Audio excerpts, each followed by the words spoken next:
বন্ধুরা, welcome to investors of Bengal. আজকে আমরা জিএসটি যে নতুন বিলটা পাস হয়েছে 56th জিএসটি কাউন্সিল মিটিং এর থ্রুতে, সেটা আমরা আজকে বুঝবো। তো সেক্টর ওয়াইজ কিরকম এই জিএসটি বিল কোন কোন প্রোডাক্টের আমাদের ট্যাক্স কমিয়েছে, কিছু প্রোডাক্টের আবার ট্যাক্স বাড়িয়েছে, সেগুলো স্টক মার্কেটের উপর কিরকম প্রভাব পড়বে এর ফলে, সেটাও আমরা দেখব। তো সবার আগে জিএসটিটা আমরা বুঝি। জিএসটি হলো গুডস অ্যান্ড সার্ভিস ট্যাক্স। এইটা 2017-তে ফার্স্ট শুরু হয়, আর তবের থেকে এটা এখনো চলছে। তো এটা হলো এক ধরনের ইনডাইরেক্ট ট্যাক্স যেটা আমরা গভর্নমেন্টকে দিই। আর যেটা ডাইরেক্ট ট্যাক্স আমরা বলি, সেটা আমরা বেসিক্যালি যে স্যালারি পাই, স্যালারির পর যে ট্যাক্সটা কাটা হয় সেটা বেসিক্যালি আমরা ডাইরেক্ট ট্যাক্স বলি। তো জিএসটিতে অনেক, মানে আমরা যেই গুডস আর সার্ভিস, আমরা যেইগুলো প্রোডাক্টগুলো কিনছি অথবা আমরা কোনো সার্ভিস নিচ্ছি, যেরকম আমরা হেলথ ইন্স্যুরেন্স কিনছি, তো এইগুলোর উপর আমরা একটা ট্যাক্স প্রোভাইড করি, সেটাই বেসিক্যালি জিএসটি। আমরা সেক্টর ওয়াইজ দেখব। আমরা ফার্স্টে দেখব এগ্রিকালচার অ্যান্ড ফার্টিলাইজার সেক্টরে। তো এখানে যে ফার্ম গিয়ার, যেরকম পাম্প, স্প্রিংকলার্স, ট্র্যাক্টরস, এগুলো জিএসটি অনেক রিডিউস হয়েছে। 12% আগে ছিল, এখন সেটা এসছে 5%-এ। ফার্টিলাইজার্স, অ্যাসিড, বায়োপেস্টিসাইডস এইগুলোতেও 18, যেটা 12 to 18% আগে ছিল সেগুলো 5%-এ এসছে। তো বেসিক্যালি অনেক ট্যাক্স রিডিউস হয়েছে। তো সেই ফলে, এই কারণে আমরা দেখতে পারি কিছু স্টক আমরা ফোকাসে রাখতে পারি যেগুলোর দাম বাড়তে পারে। বেসিক্যালি এই ট্যাক্সগুলো যে আহ, মানে কমেছে, তো তার ফলে দু রকমের এফেক্ট হতে পারে। ফার্স্ট হলো, কিছু প্রোডাক্ট আছে যেগুলোর আর কি আমরা বলি ইলাস্টিক ডিমান্ড প্রোডাক্টগুলোর, মানে প্রাইস যেরকমভাবে বাড়বে, ডিমান্ড সেরকমভাবে কমবে। অর ভাইস ভার্সা হতে পারে। এখানে যেহেতু প্রাইস কমছে জিনিসগুলোর, তো ডিমান্ড বেসিক্যালি বাড়বে। ওকে। আর একটা সেকেন্ড হলো ইনইলাস্টিক ডিমান্ড, যেটাকে আমরা বলি। ইনইলাস্টিক ডিমান্ড হয় সিমেন্ট প্রোডাক্টগুলোয়। মানে আজকে কোনো দাম বাড়ছে বা কমছে এর মানে এই না যে তুমি প্রোডাক্টগুলো আরো বেশি করে কিনবে বা কম কিনবে। তোমার বেসিক্যালি যতটা দরকার তুমি ঠিক ততটাই কিনবে। তো সিমেন্ট হলো ওরকম একটা ইনইলাস্টিক প্রোডাক্ট। আর আরেকটা, আচ্ছা, ফার্স্টের কারণটা আমরা দেখলাম, যে ইলাস্টিসিটি মানে ইলাস্টিক ডিমান্ডের জন্য আমাদের প্রোডাক্টের প্রাইস আর ডিমান্ডের সাথে একটা লিঙ্ক থাকে। আর একটা ব্যাপার হলো, যখন কোনো প্রোডাক্টের দাম, বেসিক্যালি জিএসটি মানে ট্যাক্সটা যদি কমছে, তো একটা পার্টিকুলার বেস প্রাইসের উপরে আমরা ট্যাক্সটা দিই। ট্যাক্স বেস প্রাইসের উপর ট্যাক্স দিই, যেটা আর কি আমরা জিএসটি বলি। তো এই দুটো অ্যাড করে আমাদের এমআরপি হয়, প্রোডাক্টের এমআরপি। এবার যদি কিছু প্রোডাক্টে যদি ট্যাক্সটাই জিরো হয়ে যায় বা ট্যাক্সটা অনেক কম হয়ে যায়, তাহলে এই কোম্পানিগুলোর কাছে অপরচুনিটি থাকে, তারা তাদের বেস প্রাইসটা বাড়িয়ে দেবে। বেস প্রাইস যদি 100 হয়, আর তাতে যদি আমরা ধরে নাও অ্যারাউন্ড 18% ট্যাক্স দিচ্ছি, যেটা আর কি 18 টাকা হয়, তাহলে আমরা প্রোডাক্টটার দাম দিচ্ছি 118 টাকা, রাইট? এবার যদি 18 টাকাটা 5 টাকায় হয়ে যায়, কোম্পানি ট্রাই করে যে এই যে বেস প্রাইসটা আছে 100 টাকা, এটাকে হয়তো বাড়িয়ে দিয়ে ওরা 105 টাকা রাখলো, 108 টাকা রাখলো। তারপরে 5% ট্যাক্স দিয়ে জিনিসটা বিক্রি করলো। তো তাদের যাতে রেভিনিউটা ওদের আরো বেশি জেনারেট হয়। তো ওদের কাছে, কোম্পানিগুলোর কাছে একটা লেগ রুম থাকে যে আমি আমার প্রাইসটাকে বাড়াতে পারবো, নিজের রেভিনিউতে আমরা আরো অ্যাড করব। তো বেসিক্যালি সেই কারণের জন্য আমাদের থেকে বেশি এই কোম্পানিগুলোর কাছে বেশি প্রফিট করার অপরচুনিটি চলে আসে। তো সেই কারণে এই যে ট্যাক্সের জিএসটি যে দাম কমছে, এর ফলে স্টক মার্কেটে অনেক কোম্পানির রেভিনিউ বাড়বে, আর সেই কারণে স্টকের দামও বাড়বে। তো ফার্স্টে আমরা দেখলাম এগ্রিকালচার ফার্টিলাইজার। তো এখানে আমরা দেখছি কোন কোন কোম্পানিগুলো বেসিক্যালি এই যে দামটা যে কমছে, এই ট্যাক্সটা যে কমছে, এর ফলে প্রফিট আর কি কামাতে পারবে। শক্তি পাম্পস, অসওয়াল পাম্পস আমি চেক করেছি, এরা সোলার পাম্পও বানায়। ইউপিএল, পিআই ইন্ডাস্ট্রিজ, ওকে, র্যালিস ইন্ডিয়া, এইগুলোর উপর একটা পজিটিভ এফেক্ট পড়তে পারে। সেকেন্ড যেই সেক্টরটা আছে, যেটার অনেকটাই ট্যাক্স কমেছে, সেটা হলো renewable sector. Biogas plant, solar powered based devices যেরকম solar pump, solar cooker, solar power generator, wind সেক্টরে যেসব প্রোডাক্টগুলো আছে, তারপর waste to energy plant, solar lantern, lamp, even ocean wave বা টাইডাল ওয়েভ যে এনার্জি ডিভাইসেসগুলো আছে, পিভি সেলস দিয়ে সোলার সেল বানানো হয়। ওকে, তো এইগুলোয় আর কি, এই বিজনেসগুলোয় প্রফিটেবল হতে পারে, কারণ যেহেতু দাম কম, তো এদের আরো বেশি করে ডিমান্ড বাড়তে পারে। ওকে, ডিমান্ড বাড়তে পারে, বা এরা এদের নিজেদের প্রাইসটাও বাড়াতে পারে রেভিনিউ বাড়ানোর জন্য। তো ওদের মানে এই রিনিউয়েবল সেক্টরে অনেকটা ট্যাক্স কমেছে, 12 to 5%। আর এখানে কি কি কোম্পানি মেনলি এই সেক্টরে আছে? Waaree energy, Suzlon energy, Sterling and Wilson renewable energy, Adani green, premier energy, Oswal pumps. Third যে সেক্টরটা আছে, সেটা হলো টেক্সটাইল অ্যান্ড অ্যাপারেল। এখানে কিছু মিক্স চেঞ্জ হয়েছে আমি বলবো। যেগুলো মানে ফুটওয়্যার বলো বা কোনো জামা কাপড় বলো, ওগুলোর ট্যাক্স যেগুলো 2-2.5 হাজারের কম, সেগুলোর বেসিক্যালি ট্যাক্স অনেকটা কমেছে, 12 থেকে 5%। 5% মাত্র আমরা এখন জিএসটি দেবো বেস প্রাইসের উপর। আর যেগুলো 2.5 হাজারের উপরে, সেগুলোয় আমরা 18% জিএসটি দেবো। তো এখানে তোমরা দেখতে পাচ্ছ যে কিছু যে প্রোডাক্ট আছে, মেনলি আমরা যদি মধ্যবিত্ত দেখি, তো আমরা জেনারেলি 2.5 হাজার এর নিচেই চেনার চেষ্টা করি জামা কাপড়, ফুটওয়্যার।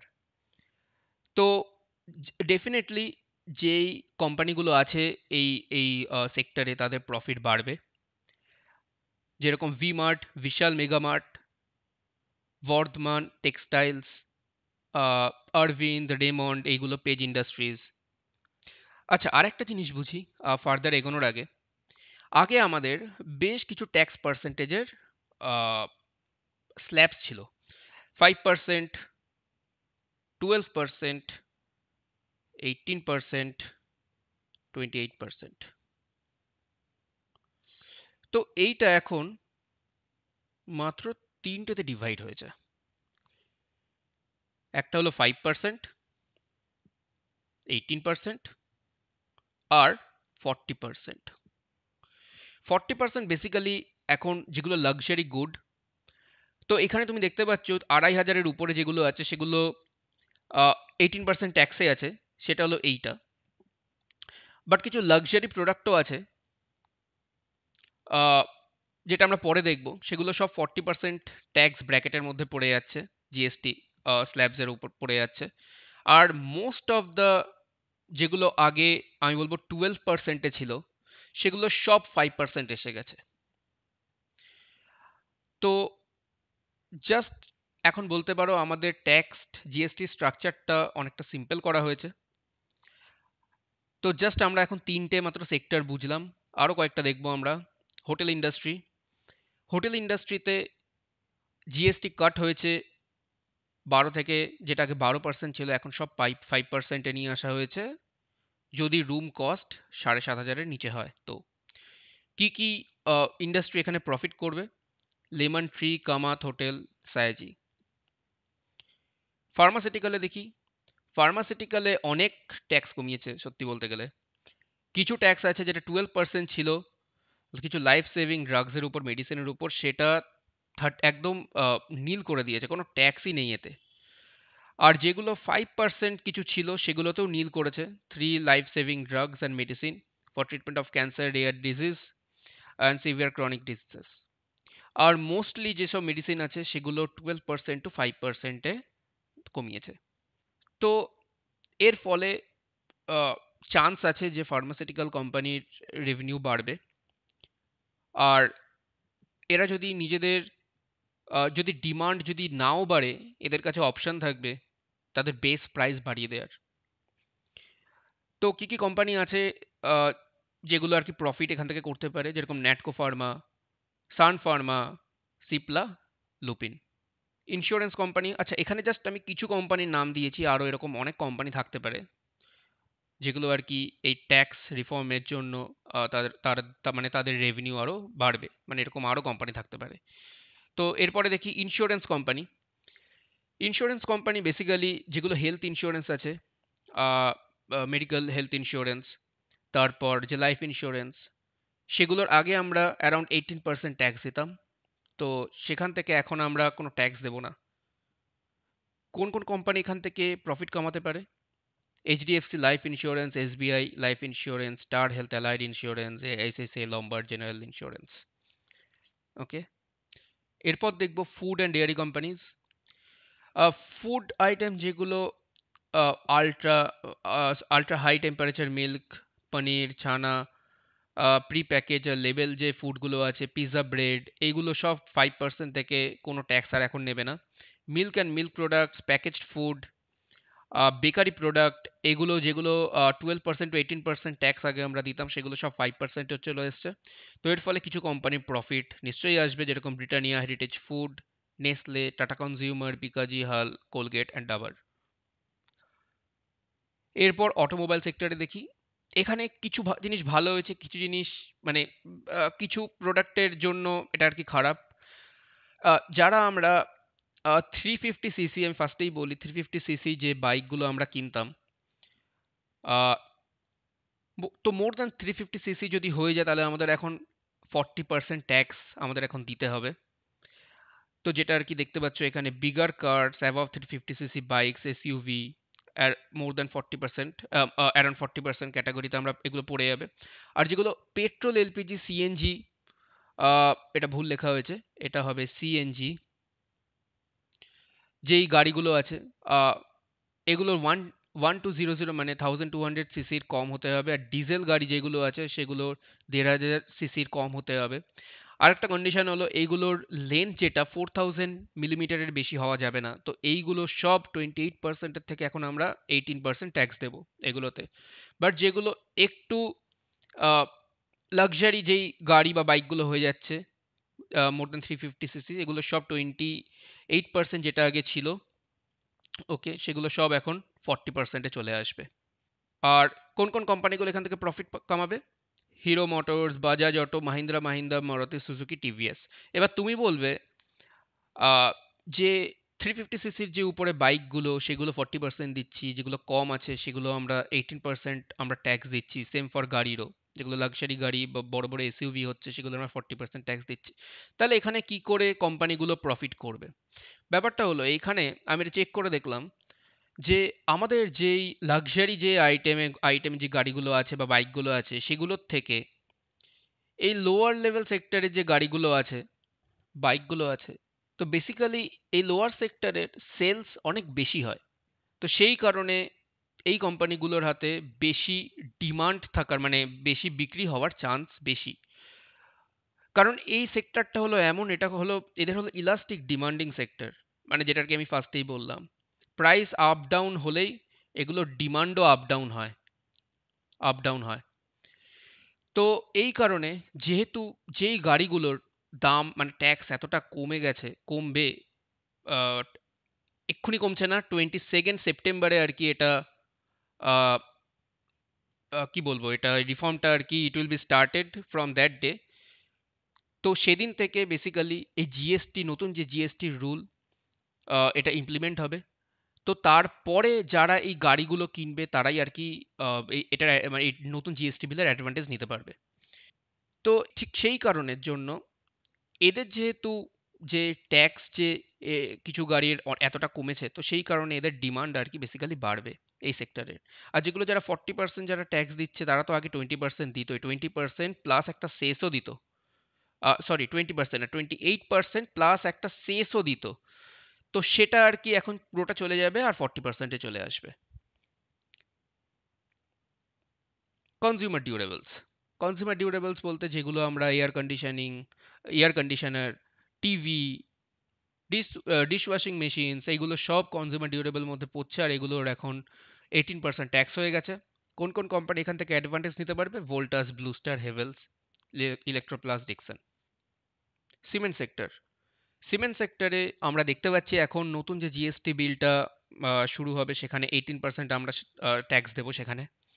আর অনেক সিমেন্টের কোম্পানি আছে যেগুলো আর কি এর ফলে, বেসিক্যালি আমি বলবো না যে সিমেন্ট সেক্টরে ইনলাস্টিক ডিমান্ড হয়, তো ট্যাক্স কমার জন্য যে তাদের ডিমান্ডে আপ ডাউন আসবে এরকম কোনো ব্যাপার নেই। বাট এদের কাছে একটা রুম থাকবে, সেম যে সেকেন্ড পয়েন্টটা বলেছিলাম, এদের কাছে অপশন থাকবে নিজেদের বেস প্রাইস বাড়ানোর। তো তার ফলে এদের একটা রেভিনিউ বাড়ার একটা চান্স থাকবে সিমেন্ট সেক্টরে। সিমেন্ট সেক্টর অ্যাকচুয়ালি অনেক রকমেরই সিমেন্ট হয়, Portland cement, alumina cement, slug cement, এইগুলো সবই অ্যারাউন্ড 18% ট্যাক্স এখন অ্যাপ্লাই হবে। ঠিক আছে? আর কোন কোন কোম্পানিগুলো এর ফলে আহ, মানে অ্যাডভান্টেজ নিতে পারবে? JK cement, Ambuja cement, UltraTech cement, ACC. তো বন্ধুরা, এই যে সেক্টরগুলোকে আমি হাইলাইট করে দিলাম, এগুলোর দিকে একটু ফোকাস রেখো, কারণ এই সেক্টরগুলো জিএসটি রেট অনেক কমেছে। তো তার ফলে এদের আইদার রেভিনিউতে বাড়বে, নয়তো ডিমান্ড বাড়বে। তো এদের স্টক প্রাইসও এই কারণে বাড়তে পারে। তো বেসিক্যালি নতুন যেই জিএসটি যে 2.0 যেই বিলটা যে পাস হলো, এটার ফলে যারা আমরা মানে জিনিসপত্র কিনছি, তার থেকে বেশি ইনভেস্টরদের বেশি প্রফিট হতে চলেছে। কারণ এটার মেন প্রফিট যারা অ্যাডভান্টেজ তুলবে সেটা হলো কোম্পানিগুলো। আর কোম্পানি যদি অ্যাডভান্টেজ তোলে, তাহলে ইনভেস্টররা সেখান থেকে অ্যাডভান্টেজ পাবে। তো সেই কারণে এই স্টকগুলো একটু ফোকাস রেখো। আর হ্যাপি ইনভেস্টিং। আবার দেখা হবে নতুন কোনো ভিডিওতে।